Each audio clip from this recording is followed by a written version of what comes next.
Hello, good afternoon, dear students. Myself Priyanka Gupta from Scholars Junior College. Today we are going to study with the respiration and circulation chapter part 3. As we know, in the earlier lecture we have studied till cellular respiration. Yes, okay, we have studied with the types of respiration, that is internal respiration and external respiration as well as of cellular respiration. Today we are going to study with the regulation of breathing. Yes, in the earlier lecture we have studied who is what is breathing. Breathing is nothing but the inhalation of oxygen and exhalation of carbon dioxide. And respiration is nothing but the formation of ATP molecule. So today we are going to study with the regulation of breathing. Now who can control the breathing? Can we control the breathing? No, we cannot control the breathing. Respiration is under dual control, nervous and chemical. Nervous means brain, chemical का मतलब होता है कि the chemical secreted by the brain. You know what? Human adults can breathe about 12 to 16 times in a 1 minute. And a newborn baby, the baby who born or the baby who are 3-4 months 3-4 months elder, they can breathe about 44 times in a minute. Normal breathing is an involuntary process which we cannot control, and abnormal breathing we can control. What is abnormal breathing? Abnormal breathing मतलब जैसे कि कभी हम लोगों को जैसे कि हम लोग रनिंग करके आ रहे हैं, दौड़ के आ रहे हैं, तो हम लोगों की सांस फूलने लगती है, हम ज़ोर ज़ोर से ब्रीथ करने लगते हैं, तो वो हमारे कंट्रोल में है कि हम उसको थोड़ा कम ज़्यादा कर सकते हैं. आप कुछ योगा कर रहे हो तो योगा करते टाइम भी आप आपकी ब्रीथिंग को थोड़ा बहुत कंट्रोल कर सकते हो.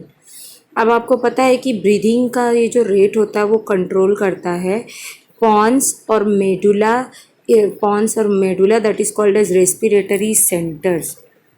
Now you can see in this diagram, this area is called as pons, and below the pons it is medulla. What is pons? So pons is nothing but inferior to the midbrain.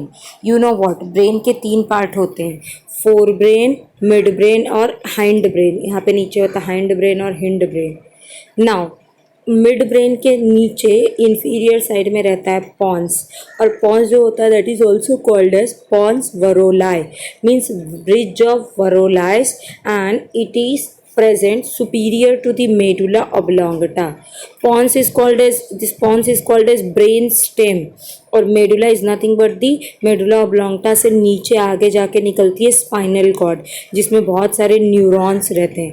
आपको पता है ये जो medulla होता है that is called as the autonomic nervous system which can be controlled by our own will power, जिसको हम लोग अपनी own which cannot be controlled by our own willpower, means it controls the involuntary process. involuntary process मतलब जो हम लोग चाह के भी कंट्रोल नहीं कर सकते, जैसे ब्रीदिंग कितनी लेनी है कितनी नहीं लेनी है वो हम लोग कंट्रोल नहीं कर सकते. चल ब्लड रुक जा, सर्कुलेट मत हो बॉडी में, वो हम कंट्रोल नहीं कर सकते. खाना तो खा लिया लेकिन डाइजेशन नहीं होगा अभी, वो हम कंट्रोल नहीं कर सकते. तो ऐसे सब चीज़ों को कंट्रोल करने का काम करता है मेडुला ऑब्लोंगटा, और ये दोनों मिल के बनाते हैं हमारे रेस्पिरेटरी सेंटर. ये जो रेस्पिरेटरी सेंटर होते हैं इसके 3 ग्रुप होते हैं, डॉर्सल ग्रुप ऑफ न्यूरॉन, ठीक है, ventrolateral group of neuron, and pneumotaxic centre in the pons. Yes, तो dorsal group of neuron in the medulla, dorsal मतलब जो पीठ की तरफ है. वेंट्रोलैटरल ग्रुप का मतलब होता है जो वेंट्रल साइड में है, ठीक है. और उसके बाद फिर थर्ड आता है न्यूमेटॉक्सिक सेंटर. न्यूमेटॉक्सिक सेंटर पॉन्स में होता है जो बहुत सारे इनवॉल्यूंटरी प्रोसेस को कंट्रोल करता है. देखो during inspiration when the lungs expand, जब इंस्पिरेशन होता है आप हवा अंदर लेते हो तो लंग की साइज़ बढ़ जाती है टू अ क्रिटिकल पॉइंट। तो उस टाइम पे जो इम्पल्सेस होते हैं वो सेंड किए जाते हैं नर्वस सिस्टम को। नर्वस सिस्टम को इम्पल्स मीन्स मैसेज सेंड किए जाते हैं। सब खेल नर्वस सिस्टम का ही है। नर्वस सिस्टम से मैसेजेस जाते हैं तो बॉडी में वैसे वैसे काम होता है।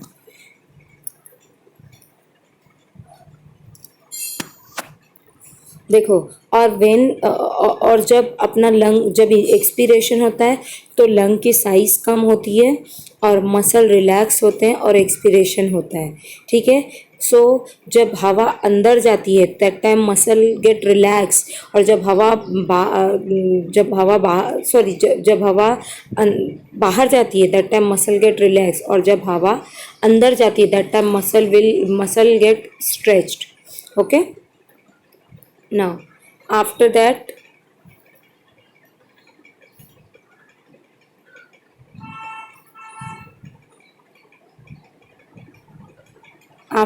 we are going to study with the herring-Breuer reflex. What is this herring-Breuer reflex? मैंने आपको क्या बताया कि during inspiratory muscle relax and expiration follows.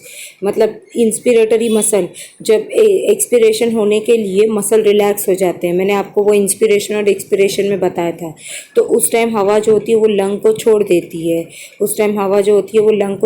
और लंग खाली हो जाता है। ठीक है। और जब हवा को अंदर भरना होता है तब मसल स्ट्रेच हो जाते हैं। इसको बोलते हैं हम लोग herring-Breuer reflex. Herring-Breuer reflex control the rhythm of respiration. आप जो सांस लेते हो, जो रिदम आती है उसको कंट्रोल करता है। एंड इसके बहुत सारे कनेक्शंस भी होते हैं, लाइक सेरेब्रल कॉर्टेक्स से। Cerebral is a part of brain जो ब्रीदिंग के पैटर्न को भी कंट्रोल करता है। What is breathing pattern? Breathing का पैटर्न कैसे चेंज होता है? तो पैटर्न मीन्स व्हाट, आप किसी हिली रीजन पे गए, वहाँ पे आपका ब्रीदिंग कम ज़्यादा है। आप किसी ऐसी जगहों पे गए जहाँ बहुत हवा है, वहाँ पे ब्रीदिंग कम ज़्यादा है। तो it depends. After that, we will going to study with the modified respiratory movement. What is modified respiratory movement? देखो, as we know, we cannot control the respiration, right? Because it is a involuntary process. But during the time of coughing and yawning, जब हमको खांसी आती है और जब हमको छींक आती है, या जब हम यॉन करते हैं, ज़ोर से सांस लेते हैं, ज़ोर से सांस छोड़ते हैं, तो उस टाइम पे जो मसल्स होते हैं वो मॉडिफाइड होते हैं। मतलब जो मसल्स होते हैं अपने लंग्स के ऊपर, उनमें थोड़ा सा चेंजेस होता है, that is called as the modified respiratory movement. मतलब रेस्पिरेशन में थोड़ा बहुत चेंजेस होना, दैट इज़ मॉडिफाइड। बॉडी अपने हिसाब से इसको मॉडिफाई करती है। Now after that, common disorder of respiratory system. You can see in this given chart, first you can see first disorder is a emphysema. Emphysema, what is this emphysema? Emphysema के symptoms क्या हैं?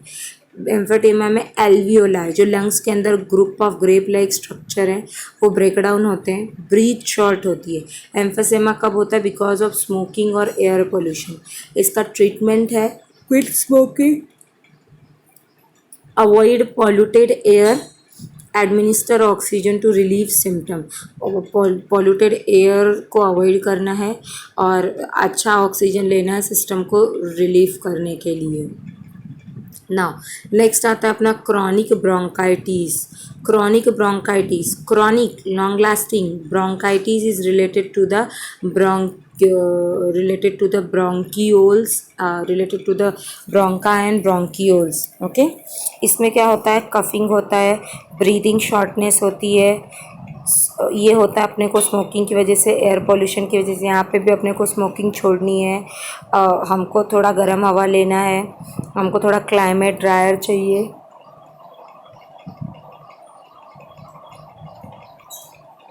Third one is acute bronchitis. Acute bronchitis में you can see here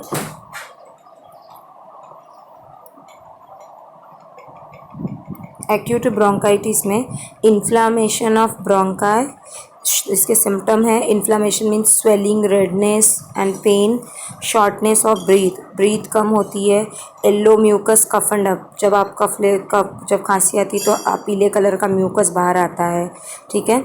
ये होता है अपने को viruses और बैक्टीरिया की वजह से। इसका ट्रीटमेंट होता है, हमको एंटीबायोटिक लेना पड़ता है। अगर बैक्टीरिया की वजह से हुआ है तो एंटीबायोटिक लेना पड़ेगा। वेपराइज़र जो लाइक हवा को वेपर में कन्वर्ट करके, मतलब थोड़ा सा उसको गर्म करके वार्मर करके बॉडी के अंदर बाहर डालेगा। नेक्स्ट आता है अपना सिनोसिटिस, और सिनोसिटिस में क्या होता है, साइनसिस का इन्फ्लामेशन होता है। साइनसिस का इन्फ्लामेशन का मतलब होता है कि जो लंग्स के अंदर छोटे छोटे होल्स होते हैं जहाँ से ब्रीदिंग होती है, उसका इन्फ्लामेशन होता है। ये वायरस और बैक्टीरिया की वजह से होता है। इसमें भी अपने को म्यूकस डिस्चार्ज होता है। इफ़ बैक्टीरियल टेक एंटीबायोटिक्स, अगर ये बैक्टीरिया की वजह से हुआ है तो अपने को एंटीबायोटिक लेना है। और उसके बाद फिर डीकंजेस्टेंस, ज़्यादा कंजेस्ट नहीं करना है, वेपराइज़र यूज़ करना है। नेक्स्ट आता है लैरिंगिटिस, ये लैरिंग्स में होता है। Larynx sound box, vocal cord, इसमें सोर थ्रोट होता है, गला ख़राब होता है, होर्सनेस ऑफ वॉइस, खड़खड़ाहट होती है, म्यूकस बिल्टअप होता है, कफ होता है। इसमें क्या होगा, वायरसेस एंड ये होता है अपने को वायरसेस और बैक्टीरिया की वजह से। इसमें आवाज़ हमारी कम हो जाती है, हमको स्मोक नहीं करना है और एंटीबायोटिक लेना है। नेक्स्ट आता है pneumonia. What is pneumonia? Pneumonia तो बहुत कॉमन है, बैक्टीरिया की वजह से होता है, वायरसेस की वजह से होता है। छोटे बच्चों को होता है, छोटे बच्चों को ज़्यादा होता है। इसमें चेस्ट पेन होता है, म्यूकस आता है ब्लड में, कफ एंड फीवर होता है। निमोनिया में we have to consult the physician immediately. Antibiotic लेना है, कफ मेडिसिन्स लेनी है, हमेशा वार्म रहना है, थोड़ा सा हल्का गर्म हवा देते हैं बच्चों को, गर्म भाप देते हैं निमोनिया में। निमोनिया छोटे बच्चों में बहुत कॉमन होता है। कंटिन्यूअस रनिंग नोज़ होती है, उनका आवाज़ ख़राब हो जाता है और लंग्स में बहुत सारा म्यूकस जमा हो जाता है। म्यूकस मतलब क्या, जो लिक्विड और sticky substance. Next one is अपना अस्थमा आपने सुना होगा, दमा, सांस फूलने की बीमारी। ये भी होता है अपने ब्रोंका और ब्रोंक्यूल्स में। ब्रीदिंग में डिफ़िकल्टी होती है। इसमें हम लोगों को पॉलन की वजह से एलर्जी होती है, कुछ फूड की वजह से, फूड एडिटिव्स की वजह से। पोलन ग्रेन प्लांट से निकलता है। पेट के हेयर्स, अपने जानवरों के हेयर्स वगैरह की वजह से भी एलर्जी होती है। In this we have to consult the physician, we have to take antibiotic medicine, stay warm, ठीक है। We have to avoid irritants. Occupational respiratory disorder, occupational का मतलब होता है काम काज वाली जगहों पे, हम जहाँ पे ऑक्यूपेशन करते हैं, जैसे माइनिंग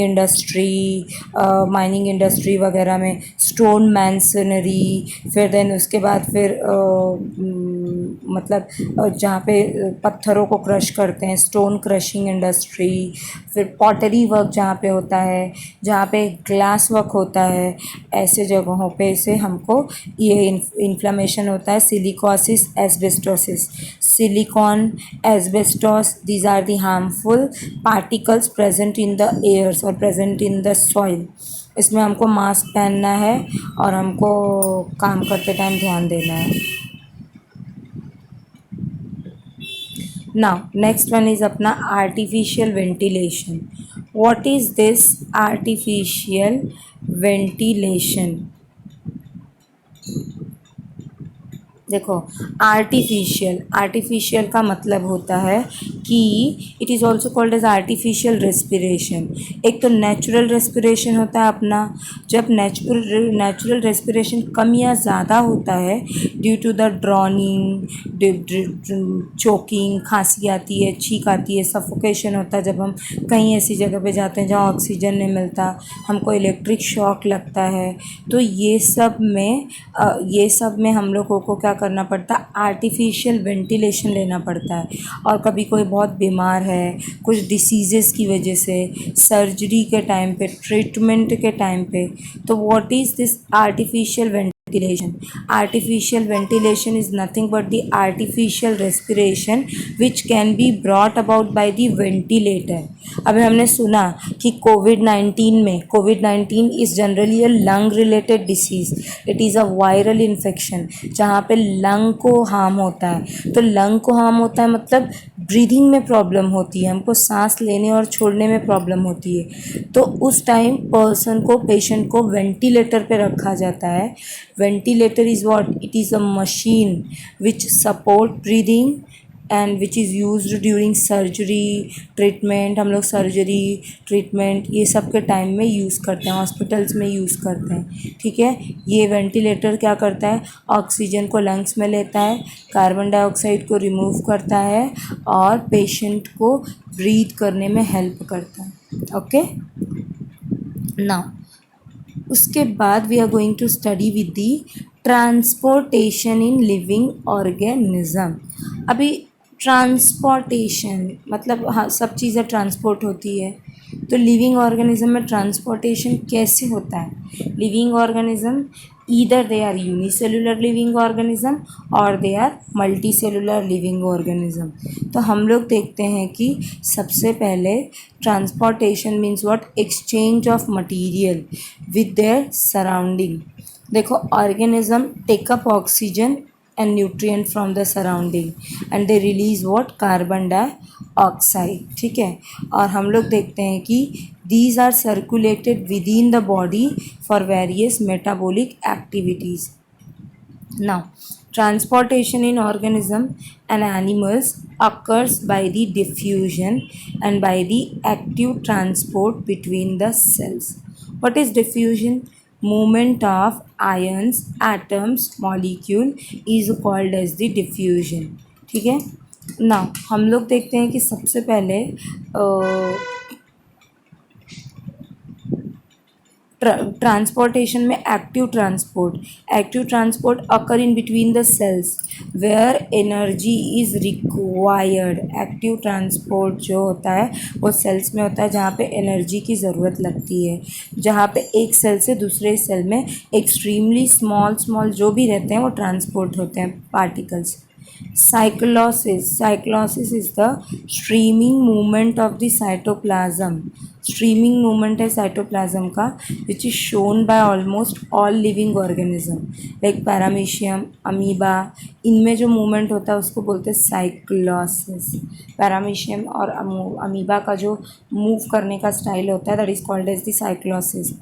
ना हम लोग देखते हैं कि इसके बाद भी जो ट्रांसपोर्ट होता है वो और भी टाइप का होता है, that is intra cellular and extra cellular.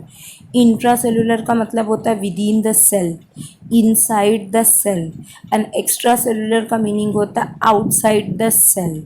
Intra inside the cell, cell के अंदर जैसे माइटोकॉन्ड्रिया से न्यूक्लियस में मटीरियल जाना, न्यूक्लियस से फिर क्लोरोप्लास्ट में मटीरियल जाना, एंडोप्लाज्मिक रेटिक्यूलम में जाना, तो ये सब हो गया। या गैसेस जाना, O2 जाना, CO2 आना, तो ये हो गया intra cellular transport. Extra cellular का मतलब होता है एक सेल से दूसरे सेल, एक बॉडी वॉल से दूसरे बॉडी वॉल, एक मसल से दूसरे मसल, ठीक है।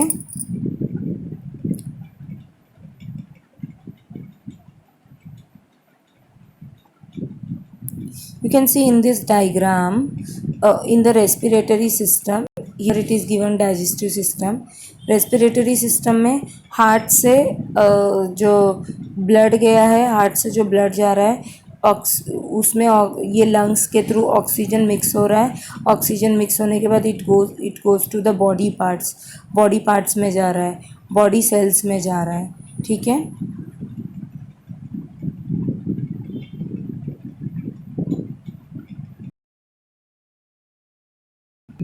Now next to study with the circulation in animal. What is this circulation in animal? देखो circulation in animal, circulation देखो there is something which is circulating throughout the body, and the main circulating fluid in the body, that is a blood and lymph. Blood we know very well. Lymph is a colorless fluid. It is having each and everything same as like blood, excepting RBC and platelets, red blood cells and platelet, जो blood को जमाने का, जो खून को solid करने का काम करता है. ओके, नाउ अभी we are going to study with the blood vascular system. What is the blood vascular system? Vascular means vessel. System का मतलब होता है where so many organs are working. देखो higher animals from Annelida to Chordata, Annelida से Chordata में जितने भी higher animals होते हैं उनमें क्या होता है कि ब्लड जो होता है वो पंप होता है from tissue to the heart, tissue से लेके हार्ट में पंप होता है. ठीक है, सो अभी we are going to study with the types of blood vascular system. अभी देर आर चल आ रहे क्या?